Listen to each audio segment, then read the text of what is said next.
जय श्री कृष्ण। भगवान श्री कृष्ण कहते हैं कि जो जैसे कड़वी गोलियां चबाई नहीं जाती बल्कि निगल जाती है, उसी प्रकार जिंदगी के कुछ कठिन पल भी होते हैं जिन्हें हमें ज़्यादा सोचकर या उसे लड़ने की कोशिश नहीं करनी चाहिए। कड़वी गोलियां की तरह इन कठिनाई पर और कठिन पलों को हमें सहन करना होता है। अगर हम उन कठिनाइयों में उलझ रहे तो हमें वह कष्ट देते रहेगी और जीवन को पूरा कड़वा बना देगी। जैसे कड़वी चीज़ चबाने से उसका स्वाद और कड़वा हो जाता है, लेकिन अगर हम उसे स्वीकार करके आगे बढ़ने की कोशिश करेंगे तो समय के साथ साथ वह कड़वाहट भी ख़त्म हो जाएगी। इसका मतलब है कि जीवन में कुछ ऐसे पल भी होते हैं जिन्हें हम बस सहन करना होता है और उसे सीख लेकर आगे बढ़ना होता है।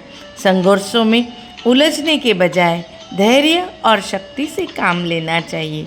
श्री कृष्ण जी कहते हैं, जीवन में हमें कुछ ऐसे लोग मिलते हैं जो कड़वा शब्द बोलते हैं और पर वह हमारे असली शुभचिंतक होते हैं। जब हमें कठिनाई या मुसीबत आ जाए तो वह तुरंत हमें मदद करते हैं, पर कुछ लोग ऐसे होते हैं जो शक्कर से भी मीठा बोलते हैं, पर असली समय आने पर वह गायब हो जाते हैं। तो मान लीजिए आपके जीवन में दो दोस्त हैं। एक दोस्त हमेशा आपकी सच्चाई बताता है, भले ही उसकी बातों में कड़वी लगे, और वह आपकी गलतियों पर आपको टोकता रहता है, आपको सुधरने की सलाह देता है और यह सुनिश्चित कर लेता है कि आप सही रास्ते पर चले। हो सकता है उनकी बातें आपको तुरंत पसंद ना आए, लेकिन जब आप किसी संकट में पड़ते हो तो वही दोस्त आपकी मदद के लिए तुरंत तैयार हो जाता है और क्योंकि उसकी नीयत साफ़ है और वास्तव में आपका भला चाहता है। दूसरा दोस्त ऐसा है जो हमेशा मीठी बातें करता है, आपकी तारीफ़ करता है, आपकी हर बात में सहमत होता है, भले ही वो कुछ गलत कहता हो पर वो आपका अच्छा दोस्त है क्योंकि हमेशा आपकी तारीफ़ करता है। लेकिन जब कठिनाई की परिस्थिति आती है वह आपकी मदद नहीं करता। उसका मकसद तो आपकी तारीफ़ करके आपका फ़ायदा उठाना होता है, और जब उसे कोई लाभ नहीं दिखता तो वह दूर हो जाता है या आपको धोखा देता है। इससे हम समझ सकते हैं कि कड़वे लोग जो है कड़वा बोलते हैं वह हमारे सच्चे शुभचिंतक हैं, क्योंकि वह उसकी सलाह हमें जीवन की सही दिशा दिखाती है। वही मीठी बात करने वाला अक्सर दिखावे में होता है और वह सही समय पर धोखा दे सकता है। इस तरह हमें कृष्ण जी का गहन चिंतन करना चाहिए। जब हमें लगता है कि कोई छोटी छोटी बात पर गुस्सा करता है, वे असल में उस व्यक्ति की प्रति गहरी चिंता और फिक्र रखते हैं। उनकी नाराज़गी इस बात का संकेत होती है कि उन्हें आपकी या आपकी स्थिति की परवाह है, उसे हल्के में नहीं लेना चाहिए। उदाहरण रूप से माता पिता अक्सर अपने बच्चों पर छोटी छोटी बातों पे गुस्सा करते रहते हैं, जैसे समय पर न खाना, देर रात तक जागना या पढ़ाई पर ध्यान न देना।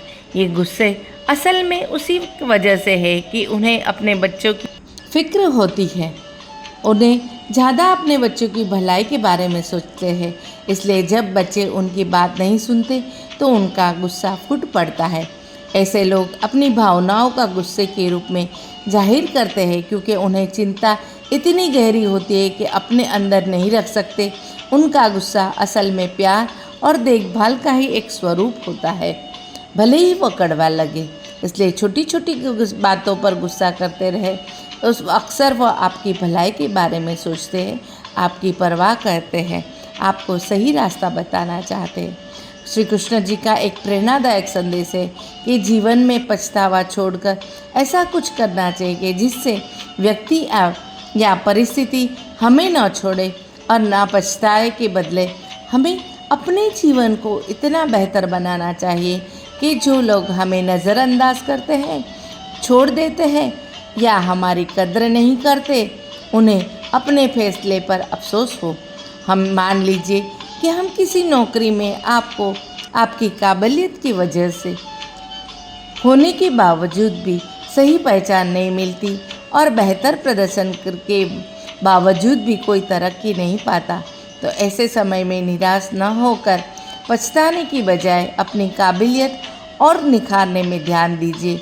नए अवसर ढूंढें, खुद को बेहतर बनाएं और अपनी मेहनत और हुनर से ऐसी जगह पर पहुँचे जिससे आपको लोग अंदर नज़रअंदाज ना कर सकते और आपकी कद्र करना चालू कर दे। इस तरह इनका सही उत्तर है मौन। कभी कभी मौन से सबसे अच्छा उत्तर होता है, खासकर उन लोगों के लिए जो अपनी बातों की कद्र नहीं करते। हमें सिखाता है कि हर व्यक्ति को हमारी बात समझाने की या हमारी भावनाओं को सम्मान करने की ज़रूरत नहीं है। जब लोग आपकी बातों को कद्र करना जानेंगे, अब तभी आप अपनी ऊर्जा और शब्दों को व्यर्थ खर्च करने से बेहतर है कि आप मौन रहें, क्योंकि मौन का महत्व बड़ा है। जब कोई आपके शब्दों का मूल्य नहीं समझता, आपको गलत समझता है, तो उनसे बहस ना करें और उसकी जगह मौन रहिए।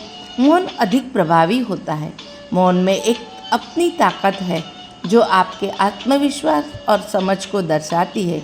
यह दिखाता है कि आप दूसरों की राय पर निर्भर नहीं हैं, बल्कि अपने विचारों और आंतरिक शक्ति पर आपको खुद को विश्वास है।